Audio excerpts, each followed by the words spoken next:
mõtlesime, et sõidame nendest samadest jõgedest üle, kus me eile õhtul sõitsime.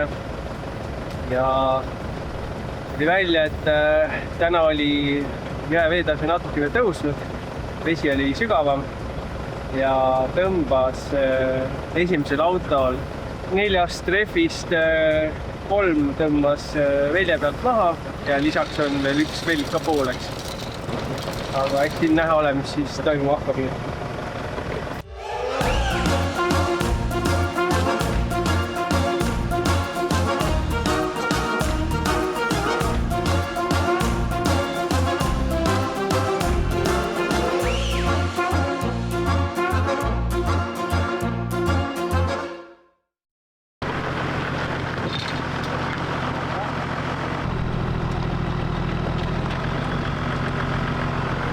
Proovisime, mis me proovisime, aga lõpuks tuli tõele otsa vaadata. Edasi me enam ei saanud. 3 velga oli katki ja iga järgmine meeter oleks olnud lõhkumine. Nii ei jäänud muud üle, kui võtta suund lähimasse linna ja loota, et leiame sealt abi. Kas uued väljed või mingi muu lahendus, mis paneks uuesti rattad veerema. Selgus oli lõpuks karm. Jões peituvad kivid olid kogunenud piduri sadula vahele ja surunud velgedesse augud. Meil ei jäänud muud üle, kui loota, et kohalikud meistrid aitavad meid hädast välja. That's not that bad. It happens. Kilomeetri kaugusele keevitama meistri juurde, toob tagasi. Ütles, et me võime siin olla, võime kohvikus olla. Ta majandab. No väga hea. Kõso! Olukord on siuke semi-halb, semi-hea. Asjad arenevad. And for cameraman. Oh, thank you. No. What's your name? Gers. Gers? Yes. Enar? Thank you. Nice to meet you. Olukord on selline, et tema on siis selle rehvitehniku poeg. Aitab meid praegu, postitas meid õluga. Tehnik läks uuesti keevitama velge, sest see velg on korralikult mõras. Ja proovime hakkama saada. Ütle hetri kuulamist mõtle. Ainult siit, jah? Anna telefon. See on täiega nagu tore, sest et inimesed ikkagi tulevad täiega vastu. Pusime të bala, kaloši mirë, Okei. Pärast mitut katset ja pärast seda veel mitut katset hakkas lõpuks lootus paistma. Velgede parandamine ei tulnud kergelt. Meister käis päeva jooksul korduvalt keevitaja vahet, iga kord lootuses, et nüüd peab. Ja lõpuks pidaski. Kõik väljad said korda ja meil emotsioonid jälle laes. Maksma läks see umbes 200 eurot. Arvestades, et olime kaotanud pool päeva, ei tundunud see enam sugugi kallis. Sest kõige tähtsam oli üks. Me saime jätkata oma sõitu. Tänasime kohalikke meistreid, tegime koos pildid ja liikusime tagasi jõe äärde. Eeter, aga aja enda auto siia. No ma ajan auto siia siis. Jah, siis võime vähem tõstma. On kuulda, et päevaga angelased tulevad jälle tagasi. Vaatame, kas mured lahenevad. Vaatame, mis nägudega on. Pärast umbes poole tunnist sõitu jõudsime tagasi jõe äärde. Tõstsime rattad Edgari auto katuselt maha ja kruvisime alla. Saime masinad uuesti liikuma ja tundus, et kõik toimib. Aega ei olnud enam raisata, sest kell oli juba 6 õhtul ja päike hakkas loojuma.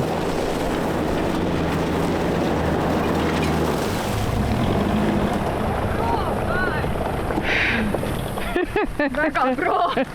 Mycket pro! Oi, cancel!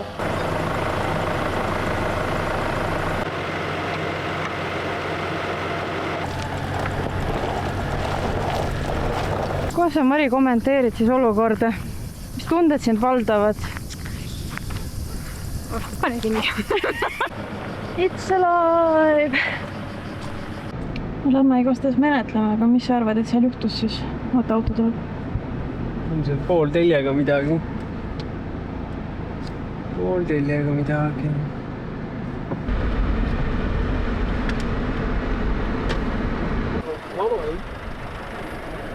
Timpri oli.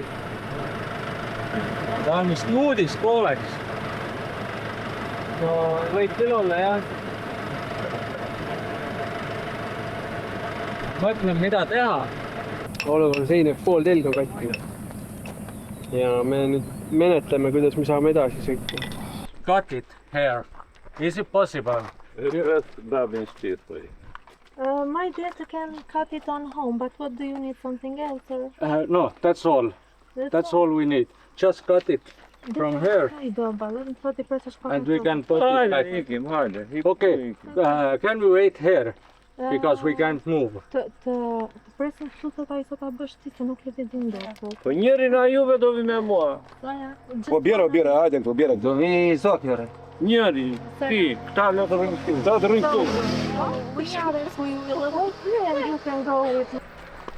Enari autolt siis pool telje saime kätte, kuna see oli lihtsalt pooleks läinud.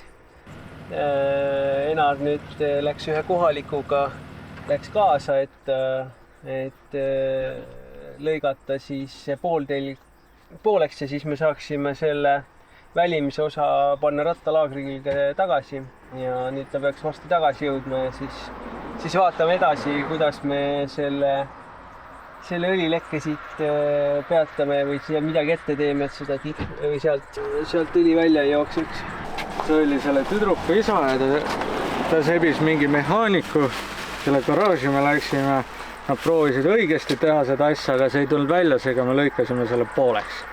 See ei tulnudki välja sealt? Ei tulnud, jah. Ja päris mehaanik ei saanud välja, mõtlesin fuck it, lõika pooleks. Naljakas oli see, et üks vend natuke tõmbles sinna, ta lõhkus mul ABS-sensori ära. Mis on nagu täiesti mõistmatu, miks ta seda tegi. Aga whatever, nad küsisid veel, kas meil on veel midagi vaja, et kui on, siis nad on seal. Et nad olid väga-väga sõbralikud. Ja see tütarlaps rääkis inglise keelt, need tüübid ei tahtnud raha mitte midagi. Väga-väga sõbralikud. Tead, mis me oleks saanud veel küsida? No. See tüdruku käest oleks küsida, et äkki postitada mingi off-roadi gruppi, et Pool telge kellelgi on vaja. Kannataks siis Eestisse ära sõita või see on mingi asi, mis peab ennem laskma töökohas ära muuta või? Aga Sa tahad küsida teist poolt, on ju? Ma tahaks küsida, jah. Aga ma ei küsi. Mu vastus on sulle see, meil oleks vaja seda teist tungrauda. Sellega on alamine. Mida vaja ei olnud.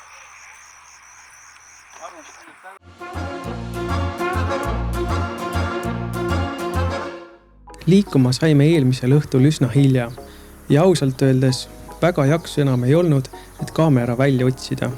Võtsime esimese ettejuhtuva hotelli ja otsustasime öö seal veeta. Päeval olnud 40-kraadine kuumus ei olnud kerge põhjamaalasele, aga ühel asjal olime ühte meelt. Täna me enam jõgest ei ületa ja võtame tempot veidi maha. Aga samal ajal meie teisel pundil olid samuti üsna põnevad rajad. Vaatame korraga seda, kus nemad seiklesid.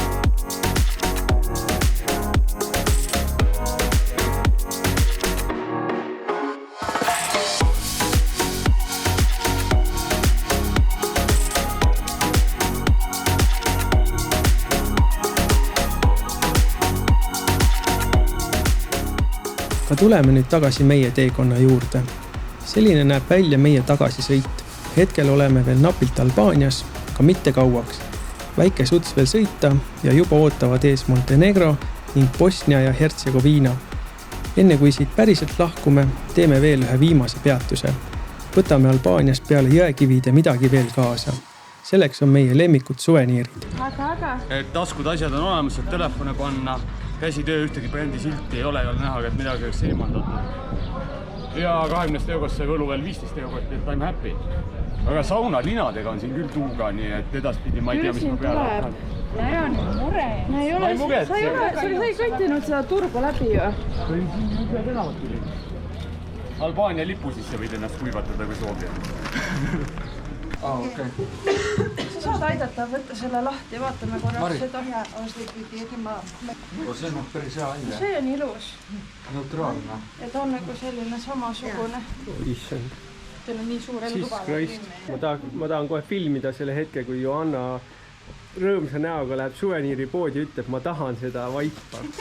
Johanna, kuidas siis oled oma suveniiri ostuga rahul? Pärast kodus näitan seda, see on väga ilus. Väga rahul. lõpuks ometi tasus ikka oodata neid puhkusepäevi. Oli väärt ikka. Hello. Aga siin on see, et käid ühes putkas ära ja siis on niimoodi, et ülejäänud kõigis teistes on suht sarnane lood. Tegelikult võib-olla ei peaks üldse nii palju jalutama. Saaks esimesest kioskist kõik kätte. Mul on nii siiber neist. Ma olen nii tüütud. Nagu Türgis oled. See on jah, et kutsuvad kohe enda kioskisse ja kohe tule vaata, et sa ei pea midagi ostma, aga tule lihtsalt Üks vaata. vend nagu räigelt hakkas norima, nagu respekti mind, et tule tasuta vaatama. Mul ei ole aega. Enda nimed või? Üritan leida, aga siin ei ole. Pole Sa ei ühtegi. olegi amaar väes. Oi, kõik pani matsu. Oba, toimus väike avagi. Ei võt kugivi välja. Kuidas ta nii sitasti läks? Ta vist keeras liiga järsku, ta tuli meist mööda või? Noh, proovime järgi kohe või? Proovime järgi, pane Edgar, pane pähe siis. No kohe vaatame. Me vaatame, kas me saame siis Edgarile sobiva mütsi. Jah, Mikk ütles, et praegune müts on natuke kulunud, et ma vajaksin midagi asjakohast. Midagi värske. Proovime siis ära, et... No näed, nagu päris. Näebki nagu munk välja, et viimase pealt. Või kantakse seda nii? Ei, vist nii. Ei, see vist nagu eespool. Ei, ma ei tea. Kurat, see on väga nagu ta sobib sinna. Proovi seda.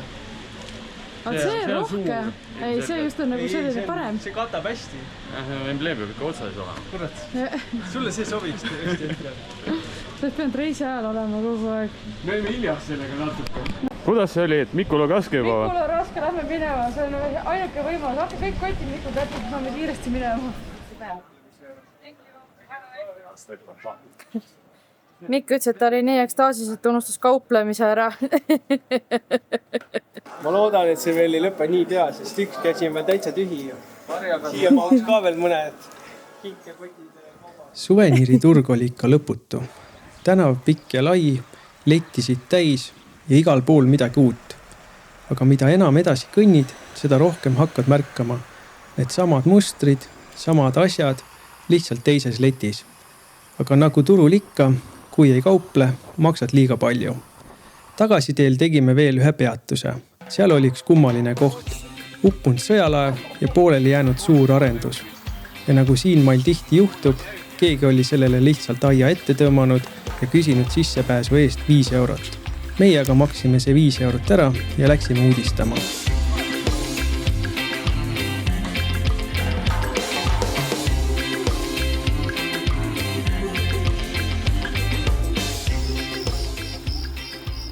Makaronid on ka valmis. Varsti. See on põhjus, et osta homme uus suveniir. Jaa. See on siis Kosovo vein peaks olema. Ja kus sa need valad? Ma valan need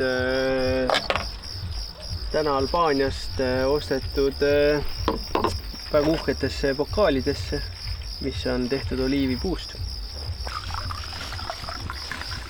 Eile onu Eino on seal. Onu Eino 1 ja 2. Dokumentaalfilm. Dokumentaal.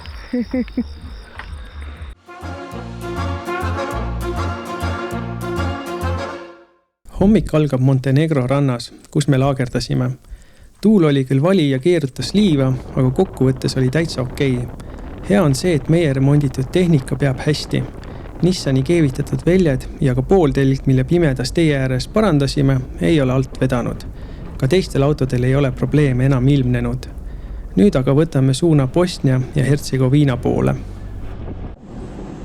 Korralik jõgi, siin on raudselt.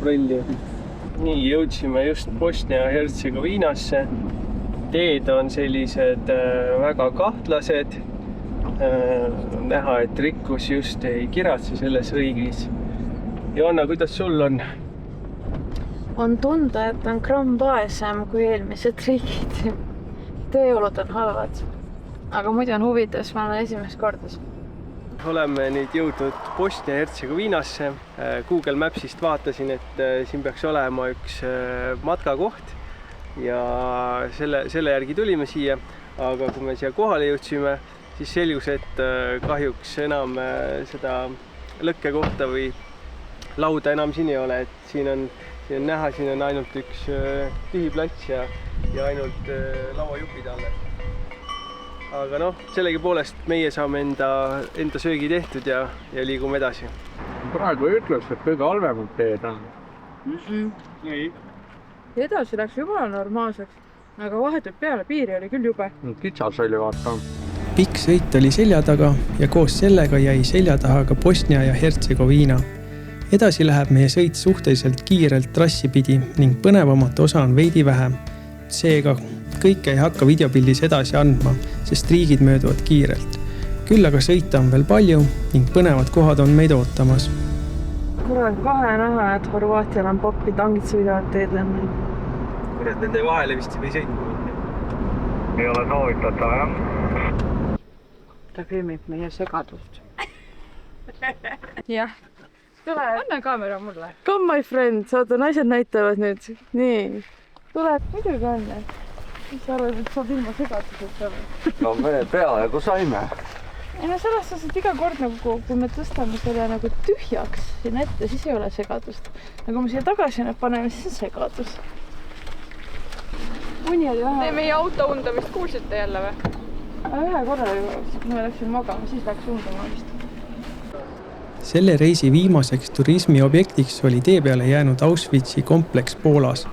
Etteruttavalt võib öelda, et kõike seal filmida ei lubatud ning kellele see kompleks huvi pakub, siis soovitame ise külastama minna. Tulles nüüd ajaloo juurde, siis Auschwitz oli teise maailmasõja aja koonduslaager, kus sai hukka üle 1,1 miljoni inimese. Algselt ehitati sinna 20 barakki, kus elati väga kitsastes tingimustes ja väga ülerahvastatud ruumides. Pesemisvõimalused olid väga piiratud ja ebapiisavad. Vangid pidid kasutama ühiseid WC-sid ja pesuruume, kus oli vähe kraane ja enamasti ainult külm vesi. Hügieen oli halb, mis viis haiguste ja parasiitide kiire levikuni. Kogu koonduslaagrit ümbritsesid elektrifitseeritud okastraadid ning seda valvasid tornides relvastatud valvurid, mis tegi põgenemise peaaegu võimatuks. Meie giidituur viis läbi erinevate ruumide, millest tänaseks on tehtud muuseum. Sinna on kogutud erinevaid esemeid inimestelt, kes seal elasid või elu kaotasid. Kokkuvõttes iseloomustasid elu seal pidev nälg, haigused ja ebainimlikud tingimused, mis näitavad selle paiga julmust ja ajaloolist traagikat. Auschwitzi koonduslaager muudeti 1947. aastal muuseumiks ja on tänaseks kantud UNESCO maailmapärandi nimekirja. Seda paika külastab aastas mitu miljonit turisti ja selle koha ajalugu läheb inimestele endiselt korda. Kui keegi tahab siinse ajalooga põhjalikumalt tutvuda, siis tasub tulla pigem turismihooaja välisel ajal. Muidu on rahvast siin väga palju. Sellega hetkel lõpetame ajaloo meenutamise, kuna peame edasi liikuma hakkama. Istume tagasi autorooli ja võtame kursi kodu poole. Sõidame nii kaua, kuni jaksu jätkub ja päeva lõpuks otsime mõne sobiva metsaalu sööbimiseks. Kodu on veel umbes 1200 kilomeetri kaugusel ja enne kui reisi päriselt lõpetame, teeme veel mõned peatused. Mis toitu teeme? Tuleb riisikoog. Idee poolest peaks olema täissuitsuvorstiga, aga kui Serbias siukest toodet ei tunta, siis tuleb siukse, ta on siuke, tundub olevat siuke Hispaania tüüpi, nagu öeldakse, pool vinnutatud, aga mitte suitsutatud. Tegelikult ideaalis peaks olema kas täissuitsuvorst või äärmisel mingi servelaat või mingi siuke asi. Aga no vaatame, mis välja kukub. Jälle. Ma pean siin natuke võimlema. Aga ei saab hakkama, ei ole midagi hullu. See on siis nagu öeldakse see minu firma roog, mida ma teen kodus ka. Mis see ikka? Väljanne räägib ikka söögist. See oli natuke liiga aus võib-olla. Järgmisel hommikul panime varavalges oma asjad kokku ja asusime Poolast teele Eesti suunas. Sõit oli jäänud veidi üle 1000 kilomeetri, mis lõpuks läks nagu linnulennult. Oleme jõudnud täpselt Eesti piiril natukene edasi. Vaatame, kas saame veel ühe viimase grupi pildi teha. Ja siis saabki praktiliselt lugeda meie reisi lõppenuks selleks korraks. Aga vaatame, kuidas siin see laagri koht on. Me oleme praegu siin Iklast natuke edasi. Võib-olla teeme veel siin väikse viimase laagri veel. Aga see sõltub siis, kui me lõpuks sinna kohale jõuame kuhugi. Aga muidu on põnev. kuigi reis hakkas läbi saama, siis tunne oli veel sees selline, et ei tahtnud veel päris lõpetada. Otsustasime üsna ootamatult teha veel ühe viimase ööbimise Ikla lähedal mere ääres. Edgar meiega seekord ei saanud jääda ja liikus edasi kodu poole. Tänasime teda meeldejääva reisi eest ja soovisime talle rahulikku teed. Tuletasime talle ka meelde, et laupäeva õhtul ei tasu jõgesid ületama minna, sest varuosasi on raske leida. Meie jäime alles jäänud seltskonnaga paigale. Tegime viimase laagriõhtu, meenutasime reisi ägedamaid hetki ja sõime veel korra harjumuspärast laagritoitu. Mari on meil tubli kartulihakeldaja, auto ümber käia. Tšop, tšop, tšop, tšop, tšop, tšop.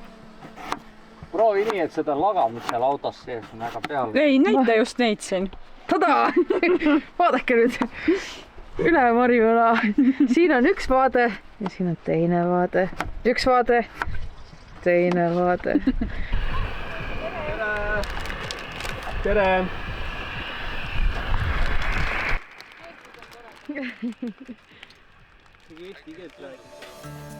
Selline sai reis läbi meie kaamera silma. Kokku külastasime umbes 12 riiki, mitmeid neist täiesti esimest korda. Läbisõite tuli ligi 7000 kilomeetrit ja kogu reis kestis 19 päeva. Kütust kulus keskmiselt ühel autol 750 kuni 800 liitrit. See number varieerub veidi masinate lõikes, aga annab üsna hea ettekujutuse. Kütuse hinnad on riigiti erinevad, mõnes kohas odavamad, mõnes kallimad. Kui ise planeerite reisi, siis kõige lihtsam on arvestada Eesti hindadega. Nii ei tule eelarves väga suuri üllatusi. Ööbimiskohtadega meil probleeme ei olnud. Looduses leiab kohti küll ja veel. Tasub olla tähelepanelik ka nende suhtes, kes üritavad niisama raha küsida, kuigi koht on tegelikult vabalt kasutatav. Meie leidsime suurema osa ööbimistest läbi äppide iOverlander ja Park4Night. Ja ausalt öeldes päris palju ägedaid kohti sattus lihtsalt meie ette täiesti juhuslikult. Kindlasti oleks veel palju lugusid rääkida, aga kõike ei jõua ega saagi edasi anda. Kõige parem soovitus on, minge lihtsalt avastama. Meie tõmbame selleks korraks otsad kokku. Kui meie tegemised teile huvi pakuvad, siis pange like ja subscribe Camp 4x4 matkadele. Uusi seiklusi tuleb kindlasti veel. Kohtume järgmistel reisidel.